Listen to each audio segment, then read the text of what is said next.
اعمل ايه ولا ايه بس يا ربي؟ انا تعبت وجبت اخري، تعبت منكم وزهقت منكم وجبت اخري. حرام عليكم تقلوا نومي ليه وتقوموني من الفجر ليه؟ حرام عليكم ما بتسيبونيش انام للعصر ليه استريح؟ هتقوموني ليل ونهار ليه؟ انا مش عارفه اشبع منكم نوم خالص.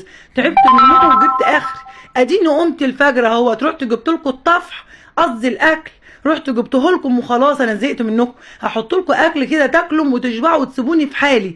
انام بقى للعصر، انام للمغرب، انام لتاني يوم. سيبوني اخد راحتي يا جماعه. مش كفايه جايبه لكم الحلل بتاعتي اللي بناكل فيها انا واولادي وعماله احط لكم الاكل فيها؟ انا مش عارفه الاحقها منين ولا منين. طبعا الناس هتقعد تقول لي انت بتاكليهم في الحلل بتاعتك ليه؟ ما انا هعمل ايه؟ ما حلتيش الا هم.